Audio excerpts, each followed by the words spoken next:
Good afternoon, everyone, and welcome to today's webinar on preparing for SATs 2017. I'm Martin from UK EdChat, and I'm excited to have with me Nicola Romain and Louise Pennington from Oxford University Press. They are PD leads here with us today.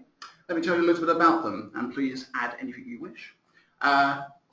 Louise is a PD leader for maths at Oxford University Press with 20 years experience as a teacher and LA advisor. She has taught throughout primary school and early years phases of education for many years, with many years experience as class teacher, manager, Senko, maths lead for the local authority, and is a special advisor for the local authority for SEN in maths and dyscalculia. Previously, Louise was an independent consultant and a coach with the Achieve for All charity, which looks at supporting schools in their aspiration, access and achievement of learners and young people. In her work, Louise is passionate about raising achievement and aspirations of children and making sure they enjoy maths in particular. Nicola Romain is currently a professional development leader at Oxford University Press. Nicola is passionate about developing a lasting change through motivational training and sustaining approaches to embed confidence with teachers and raising standards in literacy, in all literacy. She has 18 years experience across teaching early years, Key Stage 1 and Key Stage 2. She is a senior leader and developed effective reading strategies in writing and assessment provision. As an outstanding teacher of literacy, she supported teachers in developing their confidence and methodology. And latterly, she has worked as a local authority advisor for literacy, leading training and supporting the teaching and learning across a diverse range of schools. Would you like to add anything? No, thank you, Martin. Thank you very much indeed. Right, a little bit of housekeeping to begin with. So hopefully you should see on the right-hand side of your screen a menu. This is your control panel. So you should have information at the top of your screen. If you want to adjust the speakers, you can adjust the volume there. If you're listening on your computer, you should be listening on your computer by default. If you want to join by phone, you just need to select telephone in the audio panel, and it should give you further options there. If you have any questions during this webinar, then you can add them to the chat box. Also at the end of the presentation, I'll give you an email address which you can send them to, and also if you're interested, you can also do the same thing on Twitter if you'd like to use the UK EdChat hashtag, or you can do it at OUP Primary on Twitter also. So without further ado, let's start with the questions. So the first question, we have an English question. Okay. How can we prepare children for the challenge, How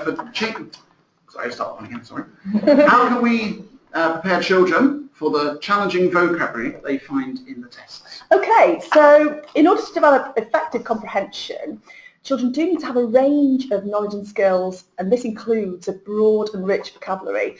It is important to ensure that vocabulary is taught explicitly across the school curriculum in order for the children to acquire that deep breadth and reinforcement of language, in order to elaborate the meaning and mastery of words across different contexts. So when teaching spelling particularly, it's also important that pupils understand the meaning of those words as well as being able to spell them and apply them to their writing. It's also important to note that there needs to be a whole school approach to the development of that vocabulary. All teachers need to be aware of the spelling expectations, for example, of their own year groups and of other year groups.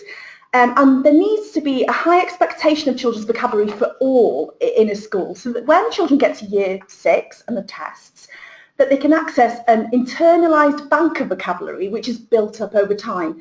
It's important to say actually that vocabulary faced by year 6 in the test is the responsibility of the whole school. So practical strategies to try back in the classroom would be choose texts carefully, selecting the examples with the richest vocabulary possible, talk about the meaning of unfamiliar words, make connections with words that are more familiar to the children, play games, such as an example that springs to mind would be children would have to think of the most challenging word for food, for example, such as gourmet, cuisine, push the boundaries, really challenge them, discuss meaning and spelling patterns, and have high expectations of all children. Children could add to this list daily throughout the week with increasingly complex words. Make a conscious decision in your class to consider how useful each word is in a child's repertoire. Is the word interesting, useful? Is it likely to be in other texts? Does the word relate to other words that they're learning? Does the word have any bearing on the child's world experiences? Again, make connections to reinforce learning and understanding. It's important to ensure plenty of discussion around words and language in order to embed understanding, meaning, synonyms, word roots. Have conversations about words with the children in your class and explore them, their spelling patterns, and create visual cues for words. And lastly, I think to provide meaningful contexts for using language, using role-play techniques across the primary phases in order to contextualise words for children in real-life situations, in order to embed and gain a deeper understanding of how they're used in real life. Okay, super. I'm particularly interested about this next question. As a primary school teacher myself, what are the most effective strategies for developing children's inferences and deduction? Okay, this is a tricky one, isn't it, really? Okay, so making connections are the key, I would say, to inference and deduction. These are higher order reading skills which require children to critically combine their vastly different skill sets of empathy, experience and observation. These strategies, they do need to be taught explicitly through discussion and structured activities. And research actually shows that explicit teaching techniques are particularly effective for comprehension strategy development. And that although it's important to expose all children to these strategies from a young age, children are typically more receptive from the age of 8. So, as teachers, it's important that we tell readers why and when they should use strategies, model when and how to use these, and provide opportunities to apply them across the breadth of the curriculum to make the best use of teaching and learning for you as teachers and for the children, especially at this crucial time. Good guided reading is the perfect vehicle for teaching, modelling and applying comprehension strategies. So, in the classroom, it's useful to ensure that there are plenty of opportunities through discussion for children to activate prior knowledge so that they understand a text, making connections between a text and their own lives and general world knowledge. An example here would be to prepare children before reading a book from a different culture or time in history, to spend some time putting that in context for them so that when they embark on reading, they are able to draw on that prior, albeit recently taught knowledge. Also, I would say when discussing supporting comprehension strategies with parents, it would be an idea to reinforce how varied experiences enhance children's world and general knowledge, which in turn have a great impact on their comprehension of different contexts. Give them opportunities to summarise what's been read, both through discussion with peers and by using a tool such as graphic organisers, which can help children visualise what they've read. Give them opportunities to predict what might happen next. It is important to emphasise here that predictions need to be drawn from the text and not from the child's imagination, and also provide opportunities for children to connect information together within and between books to draw inferences and formulate their own opinions. Equally important in developing inference and deduction are activities that consider the big picture, moving beyond word and text level to considering a whole text. It is important to ensure that children have plenty of opportunities to interrogate and learn about different text structures, and you can do this by ensuring that you're making the most of every text and text type that children encounter by drawing on the comprehension strategies that I mentioned earlier on at every given opportunity, flagging these strategies up and providing children with opportunity to talk about what they're reading. For example, encourage them to vocalise by using phrases like, I predict that because in the text, so that they internalise these skills. When it comes to the tests, if they've been immersed in a good breadth of text types, then they will be able to recognise the features, which in turn will aid their comprehension. Using graphic organisers as well, or reading journals, can help children focus on text structures such as the difference between fiction and non-fiction, for example. Activities such as It Says, I Say, enable children to visualise the steps from what they observe to inference more explicitly. questions. It's very important that we give children opportunities to ask and answer questions. Generating their own questions is very, very important, and discussing these questions with peers is vitally important so that they develop inference and deduction, particularly if we base these on why questions. So encourage children in the class to ask themselves why the ideas in a text make sense. Set up activities where children are asked or ask, how do you know, using text-rich and inference possibilities. And by generating their own questions, children become aware of whether they can answer the questions, and if they understand, they have ownership of their own learning. They understand what they are reading, actually. They learn to ask themselves questions that require them to combine information from different segments of the text. So I guess, in a nutshell, as a whole school, it's important to ensure that children are given opportunities to interrogate what they read from an early age, including the use of picture books without words, even for older children actually. Books without words are a wonderful tool that encourage discussion in an inclusive way for all children. Think of the questions that could be generated. Provide plenty of opportunities to discuss, formulate their own questions and share those with their peers. Provide opportunity to discuss beyond the literal across the breadth of the school curriculum, and ensure that children are immersed in opportunities to think about what they read from an early age. And importantly, model the process of inferring and deducing using think aloud techniques in order to exemplify the thought process attached to comprehending a text. For example, when activating prior knowledge, I remember when I, and so forth. Wonderful, thank you. And while we're on the topic of questions, can I remind listeners to send their question into the chat box on your interface, please? The next question, what is the best way to build children's reading speed and stamina? Okay, so thinking back to the teacher assessment exemplification videos for Key Stage 2 reading, they show us quite clearly that children need to be able to read aloud with fluency and with intonation. The videos provide us with examples of what good reading actually looks like, focusing on children's pronunciation and their ability to read with expression, taking note of punctuation in the text and self-correcting where needed. This tells us that it's still important, actually, to hear children read aloud, even at Key Stage 2, to check their word reading skills and their ability to pick up cues in the text which will aid their understanding. So, in school, ensure that you provide children with opportunities to read aloud. Set up a system of reading partners, for example, so where children read an extract aloud in pairs, and each partner takes their turn to check for understanding and fluency. Set up speed reading exercises, go back to basics in order to support efficient decoding of words, which in turn impacts on the efficiency of comprehension. Encourage children to read texts that are accessible to them. A good rate of fluency actually supports more capacity for comprehension to develop and increases a child's confidence and stamina as a reader.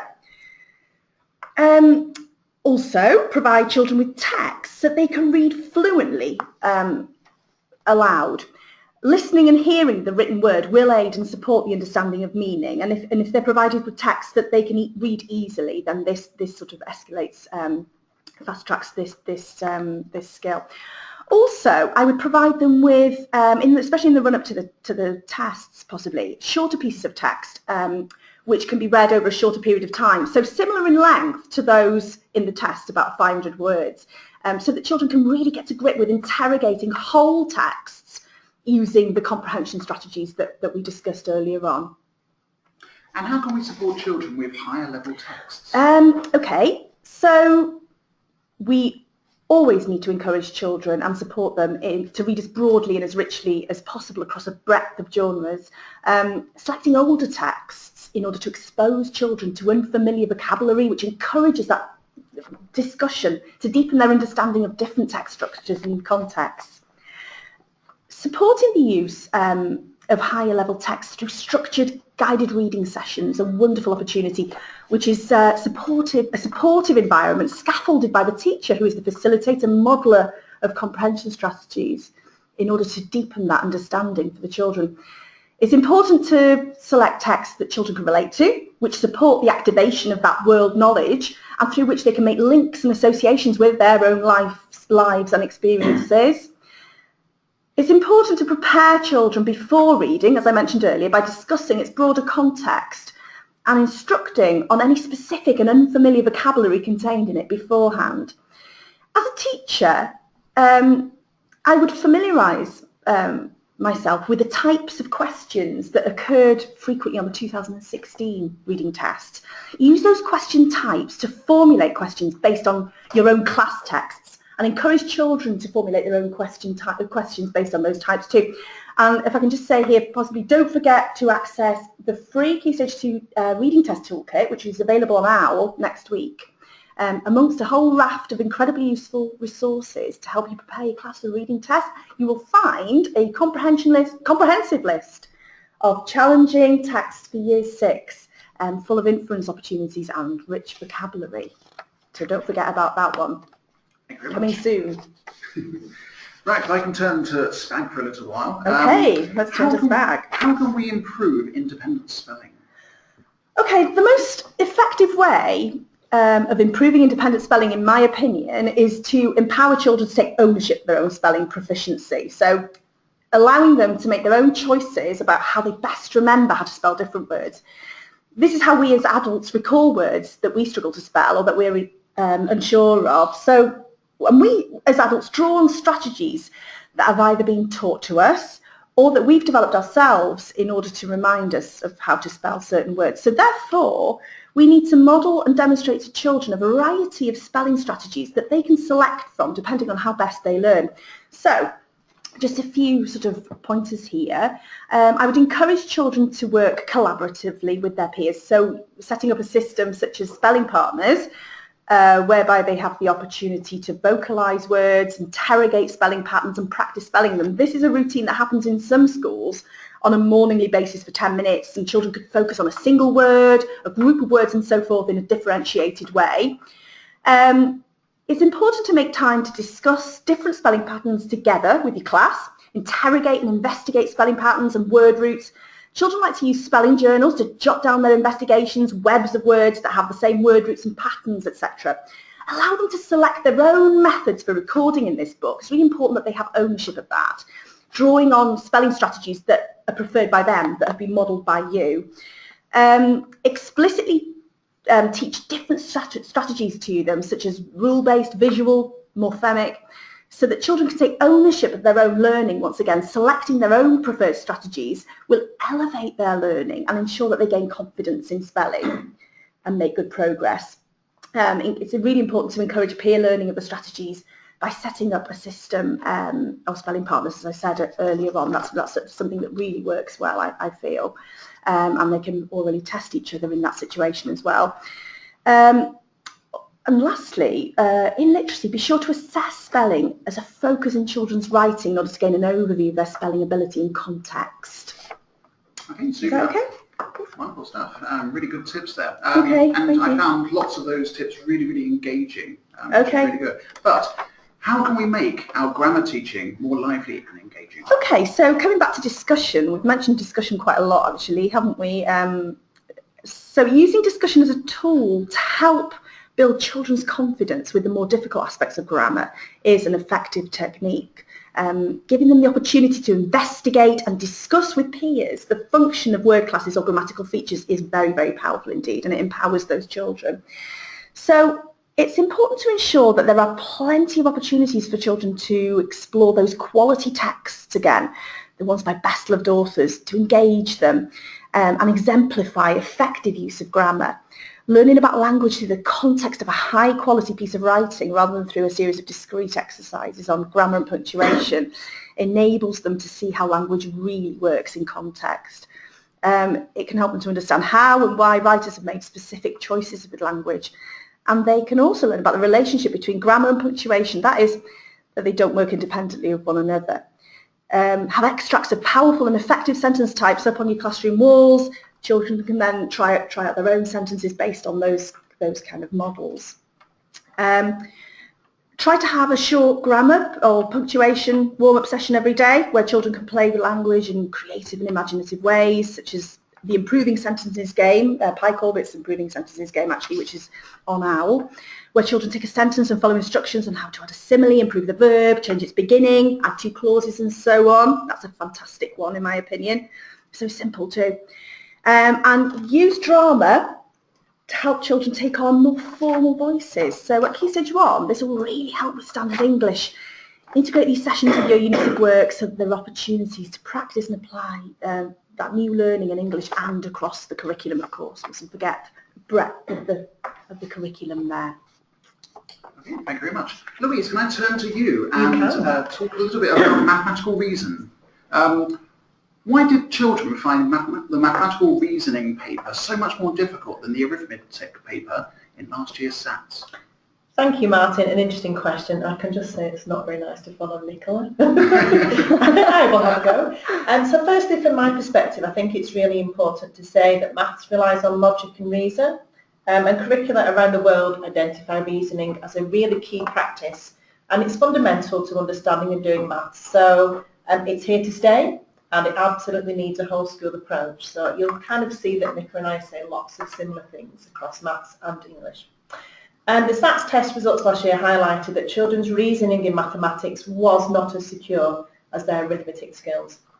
And I get it didn't come as a surprise. We kind of knew that, and many teachers admit that they find it easier to support children with the procedural aspects of arithmetic. And by that we mean the teaching of rules and methods, almost like the recipe to arrive at the right answer. And that is easier for a lot of teachers than teaching children the skills of higher order reasoning. It's, they find that more tricky. So despite recent efforts of teachers in this area, reasoning is still on the whole insufficiently developed. We simply don't devote enough time to the process of reasoning, which is conjecture, generalise and justify.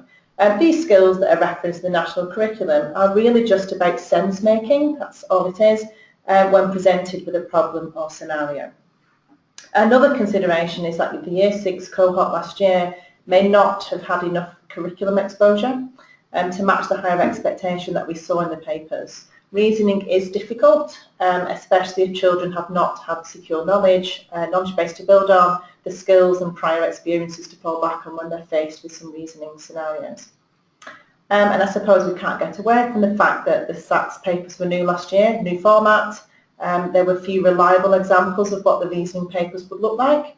So a knock-on effect of that would be that some children might have perhaps not been as familiar with the paper, the timings, the types of questions, how it's structured, than we would have seen in previous years. So we can't really ignore that. I suppose in order to improve reasoning across school, it does need to have a more purposeful focus, and that does need to be more so than just finding the right answer to a problem. It's the process of getting there. I will pick up on this again in the tips and strategies section. So in summary, Martin, I think that children did less well in the reasoning paper last year, in my humble opinion, because maths reasoning takes time to develop. It's difficult because it relies on skills that we haven't historically taught or modelled explicitly enough. Well, thank you very much. Right, particularly interested in the next question. How can I develop mathematical reasoning before the SATs? And do you have any quick tips and strategies? Interesting question. As I've said in the response to the previous question, mathematical reasoning skills do not appear overnight. However, there are things that teachers can do to develop reasoning in preparation for the SATs, and more importantly, in both Nicola's and my view, for real life later on. I am going to assume here that teachers are well versed in the use of past and practice papers and in analysing strengths and learning gaps, so I'm not going to take up our time here talking about that, but I'm acknowledging that that's what we need to do. What I will say here is that when focusing revision topics that your class might need to look at, make sure that reasoning features and it's carefully planned for. So if each revision topic focuses on both procedures and arithmetic and some reasoning that goes with that, then you're making best use of the time that you've got available. So for the purpose of the discussion here, I'd like to focus on two main themes, if that's all right. The first one is the learning environment and culture of the classroom, and how we can use that to support the development of reasoning. And the second one is mathematical comprehension. Both can be worked upon in the run-up to the SATs and can have an impact here and, as I've said before, in the future as well. So if we provide regular opportunities to reason, particularly in small groups, and allow time for discussion and questioning, we are absolutely promoting an environment where reasoning is valued and overall expected, and that's really important. So children need to focus on how to record their reasoning, because if we get into the habit of doing it verbally, they still need to figure out what that looks like on paper. Teachers do need to routinely model what this could look like. It can be done in a variety of ways. One of those could be providing writing scaffolds, and the prompts on there would help the child with their organisation of their ideas and the process in which they're going to work through. So it could be something like a box that says what I already know from the problem, so that they're jotting down what they know. What they think they need to do would be a separate section, and then what manipulatives or equipment they might need to work through that to find the answer.